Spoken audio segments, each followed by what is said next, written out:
గత 30 సంవత్సరాలుగా నిరంతరాయంగా రెడ్డి జనాభ్యుదయ సంఘం ఒంగోలు ఆధ్వర్యంలో రెడ్డి గారి కార్తీక మాస వనభోజన మహోత్సవ కార్యక్రమాన్ని గుండ్లపల్లి కందుల ఓబుల్రెడ్డి రిజర్వాయర్ మల్లవరం డ్యాం వద్ద అంగరంగ వైభవంగా నిర్వహించారు.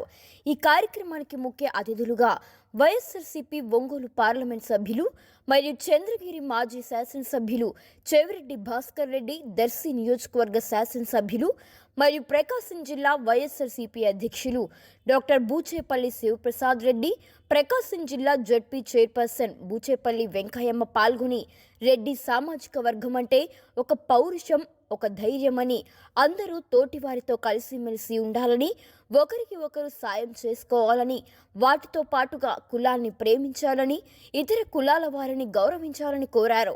అందరికీ కార్తీక మాస పర్వదిన శుభాకాంక్షలు తెలియజేశారు. ఈ సందర్భంగా రెడ్డి జనాభ్యుదయ సంఘం సభ్యులు రామకృష్ణ మాట్లాడుతూ రెడ్డి గారి కార్తీక మాస వనభోజన మహోత్సవానికి జిల్లా నలుమూలల నుండి ప్రత్యేక బస్సులు ఏర్పాటు చేయడంతో రెడ్డి సామాజిక వర్గ ప్రజలు అత్యధిక సంఖ్యలో పాల్గొని విజయవంతం చేశారని తెలిపారు. అనంతరం చిన్నపిల్లలచే కూచిపూడి, భరతనాట్యం లాంటి సాంస్కృతిక కార్యక్రమాలు అందరినీ ఆకట్టుకున్నాయి. ఈ కార్యక్రమంలో అఖిల భారత రెడ్ల జేఏసీ అడ్వైజర్ బత్తుల బ్రహ్మానందరెడ్డి, వైఎస్ఆర్సీపీ ఒంగోలు నియోజకవర్గ సమన్వయకర్త చుండూరి రవి, కుప్పం ప్రసాద్, శివ, రమణారెడ్డి, అంజిరెడ్డి, ఓబుల్రెడ్డి, టీవీ రెడ్డి, రామకృష్ణ, ఆళ్ల రవీంద్రారెడ్డి, ఎల్ రామకృష్ణారెడ్డి, వెన్నపూస వెంకటేశ్వరరెడ్డి, కమలారెడ్డి, సుధాకర్ రెడ్డి మరియు తదితర రెడ్డి జనాభ్యుదయ సంఘం సభ్యులు పాల్గొన్నారు.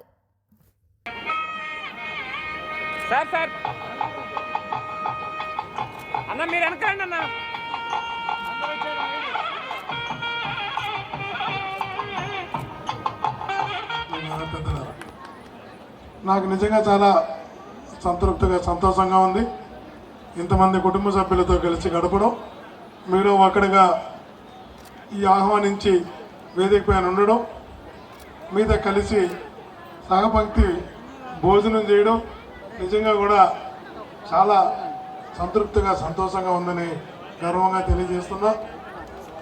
నేను కూడా గర్వంగా చెప్తున్నా, నేను చదువుకునేటప్పుడు 94లో ఐపీఎస్ అవ్వాలని సివిల్ సర్వీస్ చదవడానికి పోయి రెడ్డి హాస్టల్లోనే చదువుకున్నానని నేను గర్వంగా చెప్తున్నా. ఆ రోజు నేను సివిల్ చదవడానికి హైదరాబాద్ వెళ్ళినప్పుడు, హైదరాబాద్లో హైదరాబాద్ స్టడీ సర్కిల్లో స్టూడెంట్గా జాయిన్ అయినప్పుడు 94 సంవత్సరంలో అప్పుడు రెడ్డి హాస్టల్లో ఉండి, ఎందుకంటే మా నాన్న నాకు ఒక అపార్ట్మెంట్లో ఒక ఫ్లాట్ తీయిస్తే కూడా ఇక్కడ ఉండడం కన్నా హాస్టల్లో ఉండి అందరితో కలిసి ఉండొచ్చు అనే ఒక ఆలోచనతో రెడ్డి హాస్టల్లో ఉండి ఆ రోజు ఐపీఎస్కి సివిల్స్ ప్రిపేర్ అయినటువంటి వాడిని. కాబట్టి నేను కూడా ఇట్లాంటి ఇంతమంది కుటుంబ సభ్యుల మధ్య గడపడం చాలా సంతోషంగా, సంతృప్తిగా ఫీల్ అవుతున్నా. ఖచ్చితంగా చెప్తున్నా, ఎక్కడైతే రెడ్డి ఉంటారో అక్కడ 10 మందికి మంచి జరుగుతుంది అని. ఎక్కడైతే ఆపద ఉంటుందో అక్కడ ఆదుకోవడానికి కొంత సామాజిక స్పృహ ఉండి సహాయం చేసేవాడు రెడ్డి అవుతాడు అని. నిజంగా కూడా చాలామంది చెప్తుంటారు, రెడ్డి అంటే గతం మనం చూసినప్పుడు అనేక కులాలు కూడా రెడ్డినే పెట్టుకునేది. ఆ ఊరిని ఎవరైతే పరిపాలిస్తుంటారో అతను ఆ ఊరు గ్రామ రెడ్డి అనేవాళ్ళు, గ్రామ కర్ణం అంటే గ్రామ రెడ్డి అనేవాళ్ళు. కాబట్టి అన్ని కులాలకు మంచి చేసే వ్యక్తి, అన్ని కులాలను కలుపుకొని పోయే వ్యక్తి, ఎక్కడ అవసరమైతే అక్కడ ఉపయోగపడే వ్యక్తి, ఎవరు ఆపదలో ఉంటే ఆదుకునే వ్యక్తి ఖచ్చితంగా కమ్యూనిటీ అవుతుందని నేను గర్వంగా తెలియజేస్తూ, ఈరోజు నన్ను ఈ ప్రకాశం జిల్లాలో ఉండడానికి, శాశ్వతంగా మీలో ఒకటిగా ఉండడానికి నన్ను జగన్మోహన్ రెడ్డి గారు మొన్న ఎన్నికల్లో పంపించారు ఇక్కడ మీ పార్లమెంట్ అభ్యర్థిగా. ఆ రోజు జగన్మోహన్ గారు నాకు చెప్పినటువంటి మాట, నేను శాశ్వతంగా నువ్వు ఒంగోలులోనే సభ్యుడిగా, కుటుంబ సభ్యుడిగా ఉండాలని. మీకు మాట ఇస్తున్నా, నేను ఓడుండొచ్చు, తక్కువ మెజార్టీతో ఓడిపోయి ఉండొచ్చు, కానీ చెప్తున్నా గెలుపోవటంతో సంబంధం లేదు. ఇంతమంది కుటుంబ సభ్యులున్నా మీతోనే నా జీవితాంతం గడుపుతానని, మీ కుటుంబంలో ఒకటిగా ఉంటానని, మీరు చేసే ప్రతి పనిలోనూ నేను ఉంటానని, మీరు చేసే ప్రతి కార్యక్రమంలో నేను ధైర్యంగా భాగస్వామి అవుతానని, మనం అందరం కలిసి ఒక కుటుంబంలాగా కలిసి నడుద్దామని నేను మీ కుటుంబ సభ్యుడైనందుకు గర్వపడుతూ, నిజంగా కూడా సామాజిక స్పృహ, సామాజిక చైతన్యం, ఒక తత్వవేత్త అయినటువంటి యోగి వేమన వేమారెడ్డి, యోగి వేమన గారు అంటే నిజంగా కూడా ఆనాడు ఈ కోణంలో పుట్టినటువంటి ఒక గొప్ప తత్వవేత్త. అలాంటి వ్యక్తి విగ్రహాన్ని పెట్టడం నిజంగా కూడా గర్వకారణం. అదే రకంగా స్వతంత్రం కోసం ప్రాణాలు అర్పించిన ఉయ్యాలవాడ నరసింహారెడ్డి విగ్రహాన్ని పెట్టడం కూడా చాలా గర్వకారణం. తప్పకుండా వారు కోరినట్టు విగ్రహాలు రెండింటిని, వేమారెడ్డి గారి విగ్రహాన్ని, యోగి వేమన గారి విగ్రహాన్ని, ఉయ్యాలవాడ నరసింహారెడ్డి గారి విగ్రహాన్ని నేను మీలో ఒకటిగా, మీ కుటుంబ సభ్యుడిగా మీతో ఉన్న నేను ఆ రెండు విగ్రహాలు నేను కొని పంపిస్తానని తెలియజేస్తున్నా. గర్వంగా ఫీల్ అవుతున్నా. ఆ రెండు విగ్రహాలు నేను కొని పంపిస్తాను. ఆ ఏర్పాట్లు చేసుకుందామని, ఆవిష్కరణ చేద్దామని, గర్వపడేలా చేద్దామని తెలియజేస్తున్నా.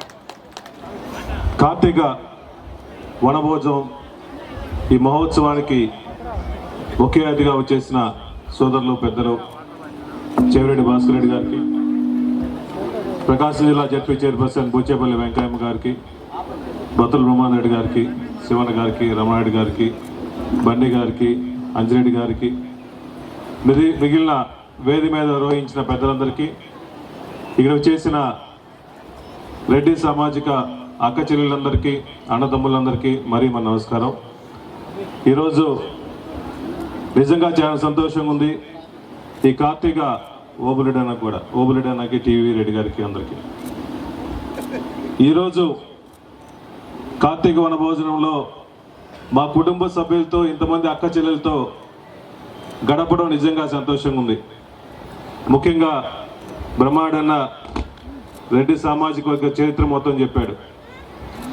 ముఖ్యంగా మేము తెలిసిన కాడి నుంచి రెడ్డి అంటే ఒక పౌరుషం, రెడ్డి అంటే ఒక ధైర్యం, రెడ్డి అంటే ఒక సత్తా ఉన్న నాయకుడు, రెడ్డి అంటే పేదలకు సహాయం చేసే వ్యక్తి, రెడ్డి అంటే ఏ కష్టం వచ్చినా నేనున్నాను అండగా ఉండే వ్యక్తి ఈ రాష్ట్రంలో ఒక రెడ్డి తప్ప ఇంకెవరు లేరు. ఎందుకంటే ఏ ఊర్లో పోయినా, ఎక్కడ పోయినా ఆ ఊరికి ఒక పెద్ద దిక్కుగా ఉండి, ఒక చిన్న కష్టం వచ్చినా, నష్టం వచ్చినా మొట్టమొదటి తలుపు తట్టే ఇల్లేదంటే ఒక రెడ్డి సామాజిక వర్గాన్ని ఇల్లు అని చెప్పి సభాముఖం తెలియజేస్తున్నా. అటువంటి రెడ్డి సామాజిక వర్గాన్ని కాపాడుకోవాల్సిన అవసరం స్టేజ్ మీద ఉన్న మాకు, స్టేజీ ఉన్న మీకు కూడా సమాన ధర్మం ఉంది. కాబట్టి ఈ రాష్ట్రంలో ఇప్పుడు ఎక్కడ పోయినా ప్రతి ఒక్కరి మాట అన్న మన పరిస్థితి అన్న, ఫ్యూచర్లో ఏం జరిగిద్దన్నా అని చెప్పి అడుగుతూ ఉంటారు. ఈ రాష్ట్రంలో మనం అధికారంలో లేకపోయినప్పుడు కూడా అధికారంలో కూర్చోబెట్టే మొట్టమొదటి వ్యక్తులు రెడ్డి సామాజిక వర్గం అని చెప్పి సభాముఖం తెలియజేస్తున్నా. మన రెడ్లు మనం కాపాడుకోవాల్సిన అవసరం ఉంది. ఒక రక్షకుడు, ఒక మంచివాడైతే, ఒక రెడ్డి సామాజిక వర్గం అయితే రాష్ట్రం మొత్తం సుభిక్షంగా ఉంటుంది. కాబట్టి మీరందరూ ఆలోచించండి. నేను రాజశేఖర్ గారి గురించి, జగన్మోహన్ గారిని చూసి మేము రాజకీయంలో వచ్చి, అప్పుడు మా నాన్నగారు బూచేపల్లి సుబ్బారెడ్డి గారు అమ్మగారి పేరు మీద ఒక ట్రస్ట్ ఏర్పాటు చేసి ప్రతి పేదవాడికి సహాయం చేస్తూ, దాంట్లో ముఖ్యంగా నాన్నగారు రెడ్డి సామాజిక వర్గానికి కానీ, రెడ్డి చౌల్ట్రీకి కానీ, శ్రీశైలం కానీ మిగిలిన చోట్ల కూడా ఎన్నో విధాలుగా సహాయం చేస్తున్నాడు. మా ట్రస్ట్ ద్వారా పేదవాళ్ళు చదువుకునే వాళ్ళకి ఎప్పుడు, రెడ్డి సామాజిక వర్గం చదువుకునే పిల్లలకు, అదేవిధంగా హాస్టల్ కూడా ఎప్పుడు సహాయం చేస్తామని చెప్పి మనస్ఫూర్తిగా తెలియజేసుకుంటూ, మన సామాజిక వర్గాన్ని మనం ప్రేమించుకుందాం, మిగిలిన సామాజిక వర్గాన్ని కూడా గౌరవించుకుంటూ, సమాజంలో మనకి మంచి పేరు ఉన్నది, అదే పేరుని కాపాడుకుంటూ సమాజంలో మంచి పేరు తెచ్చుకునే విధంగా కృషి చేయాలని చెప్పి ప్రతి ఒక్కరికి మనస్ఫూర్తిగా తెలియజేసుకుంటూ, రాబోయే తరానికి కూడా మన నాయకులు రెడ్డి సామాజిక వర్గంలో ఒక రక్షకుడుగా, ఒక నాయకుడు ఉంటే మన సమాజం మొత్తం బాగుపడుతుంది. కాబట్టి మీరందరూ గమనించి రెడ్డి అభివృద్ధి కోసం ప్రతి ఒక్కరు కృషి చేయాలని చెప్పి మనస్ఫూర్తిగా తెలియజేసుకుంటూ నమస్కారం తెలియజేసుకుంటూ సెలవు తీసుకున్నాం. Thank you. ఈ సందర్భంగా మీరంతా ఇంకోటి గుర్తు చేసుకోవాలి. ఈ రోజున ఈ ప్రకాశం జిల్లా ఉంది. అయ్యా దయవుంచి ప్రకాశం జిల్లాలో ఉన్నటువంటి వాళ్ళైనా ఈ జిల్లాను గురించి తెలుసుకోండి. ఈ జిల్లా ఇచ్చినటువంటి వారు కాసు బ్రహ్మానందరెడ్డి గారు, ఈ జిల్లాను తెచ్చినటువంటి వారు రొండ నారపరెడ్డి గారు. ఈ జిల్లాను స్థాపించిన తర్వాత ఆనాడు వెనుకబడినటువంటి ప్రాంతాలుగా ఉన్నటువంటి వాటి మొత్తాన్ని కూడా కర్నూలు నుండి, నెల్లూరు నుండి, గుంటూరు నుండి 3 డివిజన్లను తీసుకొచ్చి జిల్లా చేసి ఇది అభివృద్ధి చెందించాలంటే ఇతోధికమైనటువంటి నిధులు ఇవ్వాల్సినటువంటి అవసరం ఉందని చెప్పి నారపురెడ్డి గారు ప్రపోజ్ చేయడం బ్రహ్మానందరెడ్డి గారు ఇచ్చారు. ఇంకొకటి మీరంతా గుర్తు చేసుకోవాలి, అసలు కాసు బ్రహ్మానందరెడ్డి గారు రాజకీయ జీవితాన్ని ప్రారంభించింది ఒంగోలులో. ఇది చాలా మందికి బ్రహ్మానందరెడ్డి గారి విగ్రహం పెట్టినప్పుడు ఆ మీటింగ్లో మేము మాట్లాడితే అప్పుడు కరెక్ట్ అని ఒప్పుకున్నారు. కాసు బ్రహ్మానందరెడ్డి గారు రాజకీయ ప్రవేశం తాలూకా బోర్డు మెంబర్గా ఒంగోలు తాలూకా నుండి పోటీ చేసి గెలిచిన తర్వాత అనేక పదవులు, ఈ రాష్ట్ర ముఖ్యమంత్రి కాకుండా భారతదేశంలో హోంమంత్రి కాకుండా దాదాపు 35 సంవత్సరాల పాటు ఏకఛత్రాధిపత్యంగా పాలించినటువంటి మహనీయుడు బ్రహ్మానందరెడ్డి గారు. లేకుంటే మన రాజ్యాలు ఏంది, మన శివారెడ్డి గారు చెప్పారు కొండవీటి రాజ్యం అని. కనుక నీలం సంజయ్ రెడ్డి గారు ఒక పక్కనుంటే కొండవీటి రెడ్డి రాజ్యం పెద్దది కాబట్టి రెడ్లు పరిపాలించిన దానిలో అద్దంకి కానీ, రాజమండ్రి కానీ, ఇంకొకటి కానీ ఏదన్నా రెడ్డి రాజ్యాలు ఉంటే, ఉయ్యాలవాడ నరసింహారెడ్డి దగ్గర నుంచి రెడ్డి రాజ్యాలు ఉంటే అందులో పెద్దది కొండవీటి రెడ్డి రాజ్య సామ్రాజ్యం కాబట్టి ఆ కొండవీటి రెడ్డి సామ్రాజ్య బొమ్మని ఉన్నది, అది పెద్ద. దీనికి ముఖ్యంగా మన కార్యక్రమం ఏంటంటే పెద్దలు వంగా సుబ్బారెడ్డి గారు దీనికి ఆద్యం మొదలుపెట్టారు. ఆ తర్వాత ఇది పిల్లల కోసం రాజశేఖర రెడ్డి గారు మన కోసం ఫీజు రియంబర్స్మెంట్ ఒకటి పెట్టినందువల్ల మన పిల్లలు ముఖ్యంగా ఇదివరకు ఎటువంటి సహాయం లేకుండా చదువుకునే లేని పరిస్థితుల్లో ఉన్నప్పుడు వాళ్ళకి చదువు చెప్పడానికి ఇచ్చినప్పుడు మనం ఒక ఆలోచన చేసే పెద్దలందరూ కూడాను, చదువు అయితే ఆయన ఫీజు అయితే ఆయన కడతా ఉన్నాడు, వాళ్ళ అకామిడేషన్ కోసం మనం ఏమైనా చేయగలుగుతామని చెప్పి ఆలోచించి దాదాపుగా మీ అందరి సహకారంతో ఆల్మోస్ట్ అందరు ప్రతి వాళ్ళు కూడాను అది ఎవరి దగ్గర ఒకరి దగ్గర నుంచి రెడ్డి వనభోజన కార్యక్రమం మల్లవరం డ్యామ్ దగ్గర మరి ఏర్పాటు చేయడం జరిగింది. ఈ కార్యక్రమానికి అనేక మంది రెడ్డి ప్రముఖులు, రెడ్డి బంధువులు, మా సోదరిమణులు అందరూ కూడా వచ్చి ఈ కార్యక్రమాన్ని జయప్రదం చేసినందుకు వాళ్ళందరికీ ముందుగా ధన్యవాదాలు తెలియజేస్తున్న పెద్దలందరూ కూడా గతంలో మరి ఈ కార్యక్రమాలు నిర్వహించినటువంటి వాళ్ళే మధ్యలో కొంత గ్యాప్ వచ్చినప్పటికీ కూడా మరి అదే పందాన్ని అనుసరించి దాదాపు 10,000 మందితోటి ఈ కార్యక్రమం ఇక్కడ నిర్వహించుకోవడం చాలా సంతోషకరమైనటువంటి విషయం. సంతోషిస్తున్నాం.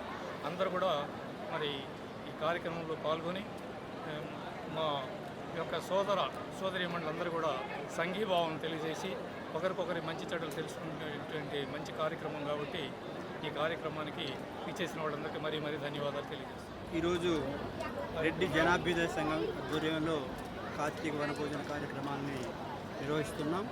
ఈ కార్తీక వనభోజన కార్యక్రమాలు 2013 నుంచి ప్రతి సంవత్సరం ఈ రెడ్డి సోదరుల కుటుంబాలతో జరుపుకోవడం జరుగుతుంది. మధ్యలో కరోనా వల్ల ఒక 2-3 సంవత్సరాలు గ్యాప్ వచ్చినా ఈ కార్యక్రమం వల్ల రెడ్డి కుటుంబ సభ్యులందరూ కూడా సమావేశానికి వచ్చేసి ఒకరికొకరు స్నేహ సంబంధాలు పెంచుకోవడం, ఈ ఒకరికొకరు ఏ విధంగా సహాయపడాలి అనే దాని మీద ఇలాంటి కార్యక్రమాలు మనం చేస్తూ ఉంటాం. తర్వాత మన రెడ్డి కుటుంబాల్లో ఉండే అందరూ కూడా అన్ని వర్గాలకి సహాయ సహకారాలు అందిస్తూ రెడ్డి వర్గంలో ఉండే వాళ్ళకి ఆర్థికంగా అభివృద్ధిని చేసుకోవడానికి, ఇతోధిక సహాయాన్ని అందించడానికి, స్నేహ సంబంధాలు పెంపొందించుకోవడానికి ఇలాంటి కార్యక్రమాన్ని మనం చేసుకుంటున్నాం. మరి ఇవాళ సుమారుగా 10,000 మంది రెడ్డి సోదర కుటుంబాలతో ఈ కార్యక్రమాన్ని నిర్వహించడం జరిగింది. ఈ నిర్వహించిన నిర్వాహకులందరికీ కూడా హృదయపూర్వక ధన్యవాదాలు తెలుపుకుంటూ అందరికీ నమస్కారాలు తెలుపుకుంటూ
you